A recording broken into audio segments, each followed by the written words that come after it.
Hi dear student, बहुत बहुत स्वागत अपने YouTube channel commerce with Sanjeev sir में। और आज हम लोग कॉस्ट अकाउंटिंग का क्वेश्चन नंबर 3 पढ़ा रहे हैं। बहुत मोस्ट इंपॉर्टेंट है, न्यूमेरिकल की सीरीज। ये दूसरा चैप्टर चल रहा है। इससे पहले मशीन ओवर रेट का जो चैप्टर है वो हम पूरा करा चुके हैं। आप देख लीजिएगा, प्लेलिस्ट में चले जाइएगा, वहां से देख लीजिएगा। और इस बार अब हम आपको कॉस्ट अकाउंटिंग में एक भी ऐसा न्यूमेरिकल नहीं छोड़ेंगे जो आपको आता ना हो। तो आइए शुरू करते हैं और समझाते हैं question number 3, statement of cost का।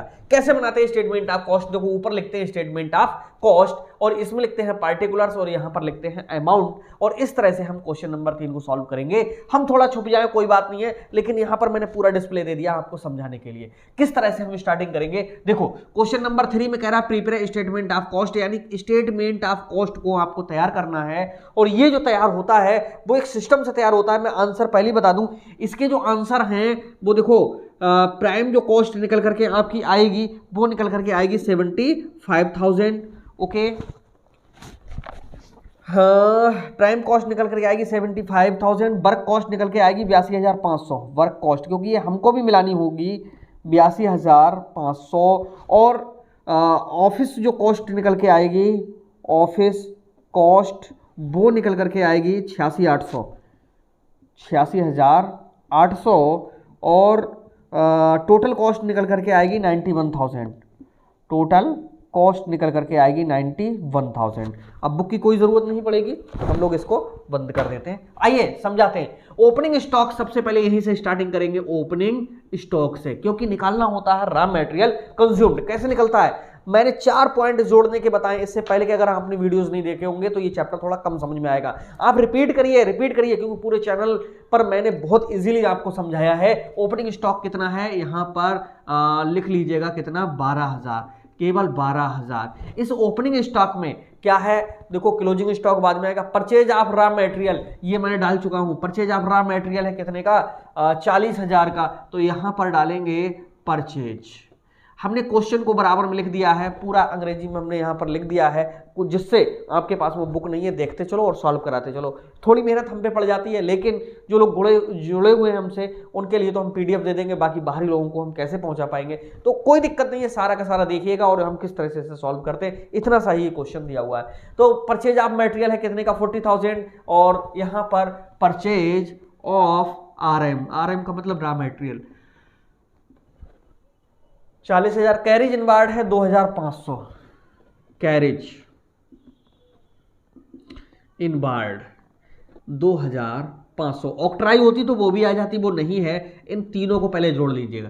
40 और 10 50, 2 52 और 2 54,500 हो रहा है। इसका जब टोटल हमने देखा 54,500 हो रहा है, इसमें से लेस करेंगे। और जो लेस करेंगे वो क्या लेस करेंगे आपको पता होगा। एक तो हम क्लोजिंग स्टॉक को घटाएंगे। ओके, क्लोजिंग स्टॉक किसका, रॉ मटेरियल का। यहां पर भी लिख देंगे रॉ मटेरियल का ही ढूंढा जाता है भैया। ओपनिंग स्टॉक रॉ मटेरियल का जितना था हमने ये लिख लिया।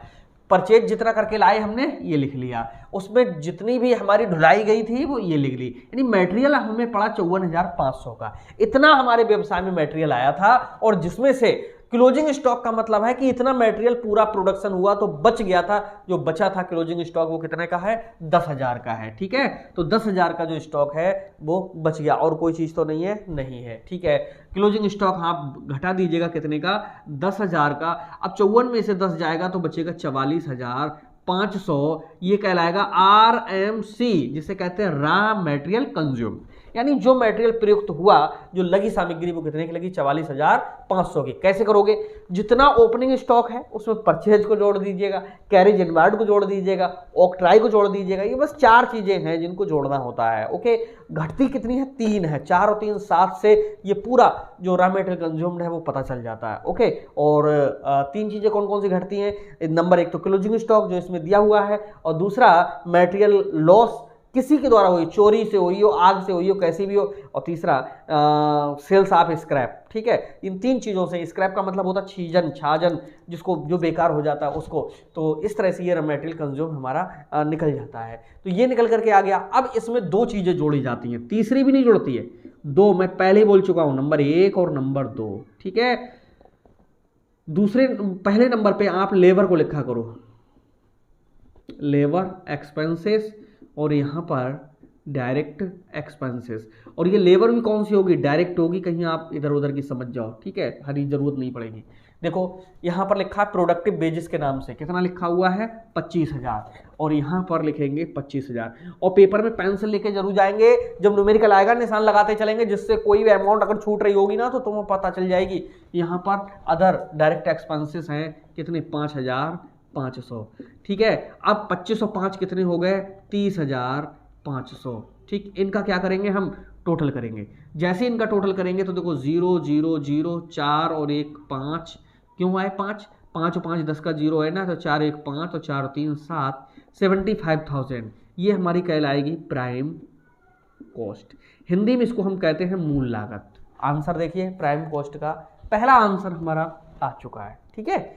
और इसके बाद में इस प्राइम कॉस्ट में ऐड करते हैं, क्या ऐड करते हैं, वर्क्स ओवर हेड्स। बहुत इंपॉर्टेंट ये क्वेश्चन है, इसमें बहुत सारी ऐसी एंट्रीज हैं जो क्वेश्चन गलत करा देती हैं, ओके। और इस क्वेश्चन में सबसे ज्यादा फायदा यही है कि इस क्वेश्चन में कई चीजें अच्छी हैं। तो अनप्रोडक्टिव बेजिस बहुत जल्दी गलत कराती है, क्योंकि इसमें भी बेजिस लिखा हुआ है, अरे यार प्रोडक्टिव होती तो ऊपर जाती, और अनप्रोडक्टिव है, एक सेकेंड, ये स्टॉक अनप्रोडक्टिव है इसलिए फैक्ट्री में आ जाएगी। तो अनप्रोडक्टिव बेजिस, अनप्रोडक्टिव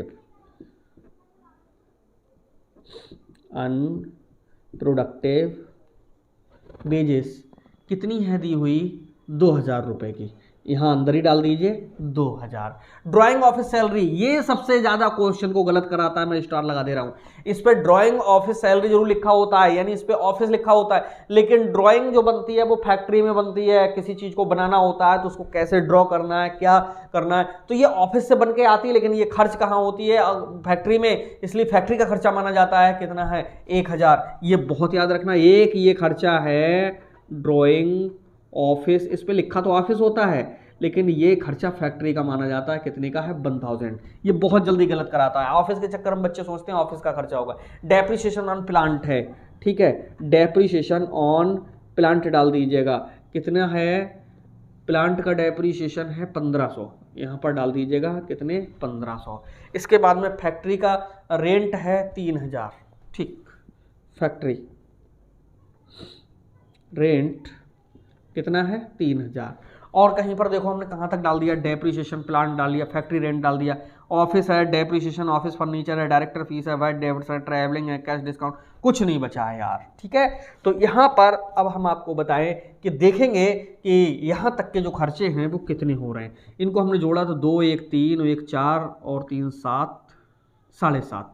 जब 7.5 हो गए तो इसका मतलब है ये 7,500 यहाँ पर डालो और इसमें जोड़ दो, तो ये निकल करके आ रहा है 0 0 5 के 5, 7 और 5 12 के 2 और 7 और 1 8, 82,500 आंसर है वर्क कॉस्ट का, ये दिया हुआ है 82,500। ये आपकी निकल करके आ गई कौन सी कॉस्ट, वर्क कॉस्ट। तो 2 लागतें देख रहे हो, जब आप एक सही से क्वेश्चन को सॉल्व करोगे तो वहां पर 20 मिनट लगते हैं। वैसे आपको बताएं टीचर्स पता नहीं किस किस तरीके से पढ़ाते हैं, मुझे नहीं पता। मेरे स्टूडेंट जो पूरी प्रैक्टिस कर लेते हैं उनको 18 मिनट से 20 मिनट 21 मिनट में ये क्वेश्चन लॉन्ग सॉल्व हो जाता है, ठीक है। तो वहां पर टाइम आपको बिल्कुल जैसे हम बता रहे हैं उसी तरह से, मैं तो अभी धीरे पढ़ा रहा हूं, बाकी जब लोगों को आ जाएगा तो बहुत तेज करोगे। अब इसके बाद में ऐड करना होता है, आपको तो पता है वर्क्स ओवर हेड्स के बाद में क्या आता है, OFFIC, ऑफिस ओवर हेड्स, ठीक है, ऑफिस ओवर हेड्स। और ऑफिस ओवर हेड्स देखिए ऑफिस के कौन कौन से खर्चे हैं। ऑफिस का रेंट लिखा है, कितने हजार का लिखा है, 2,000 का, यहां लिखो ऑफिस रेंट कितना है, 2,000 है। इसके बाद में डेप्रिसिएशन ऑन क्या है, ऑफिस फर्नीचर है, तो डेप्रिसिएशन ऑन सीधे लिखो फर्नीचर कितना है, 500 है, ठीक है। इसके बाद में है डायरेक्टर्स फीस कितनी है, 1,800 है।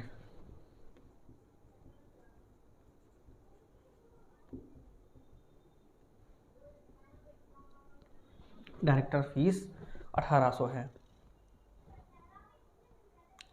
इसके बाद में बैड डेब्ट्स हैं, ट्रेवलर सैलरी है, कैश डिस्काउंट, ये इसमें नहीं आते हैं। ये किसके हैं, सेलिंग एंड डिस्ट्रीब्यूशन के। तो बस इतना ही हुआ, कितना हो गया, इनका जब टोटल कर रहे हैं देखिए तो ये हुआ 18 5 23 और 2320 4300, ये खर्चा हो गया यहाँ पर 4300। और जब 4300 खर्चा हो गया तो 82,500 में से 4300 को और जोड़ दीजिए, तो ये 82 और 4 कितने होते हैं, 80 6 86 और 500 300 800, 86,800 यहाँ पर दिया हुआ है, 86,800। तीनों आंसर देखो करेक्ट आ चुके हैं। ये हमारा कहलाएगा ऑफिस कॉस्ट।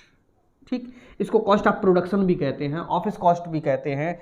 ठीक है, अब नीचे दिखेगा नहीं आपके लिए, इसलिए हम इधर सॉल्व करा देते हैं, थोड़ा सा समझेंगे। ओके, यहाँ पर इतना सा एरिया हम ले लेते हैं अपने लिए। ठीक है, ये क्या है, ऑफिस कॉस्ट। हम यहाँ लिख देते हैं जो ऑफिस कॉस्ट निकल करके आई, आप नीचे तक इसी तरह सॉल्व करते हुए चले जाओगे, वो निकल करके आई है कितनी, 86,800। 86,800 निकल करके आई। इसमें ऐड करोगे क्या, सेलिंग एंड डिस्ट्रीब्यूशन, ये एंड का चिन्ह है, डिस्ट्रीब्यूशन DISTRIBUTION एक्सपेंसेस। ठीक है, कौन कौन से हैं देखते हैं। यहाँ पर बैड डेब्ट्स है। बैड डेब्ट्स का मतलब होता है वो लोग जो हमारा पैसा मारेंगे, जो हमें पेमेंट नहीं देंगे, तो वो कब नहीं देंगे, जब उन्होंने माल बेचा होगा। तो सेलिंग एंड डिस्ट्रीब्यूशन का खर्चा हो गया। ठीक है, तो यहाँ पर क्या है, बैड डेब्ट्स 1200।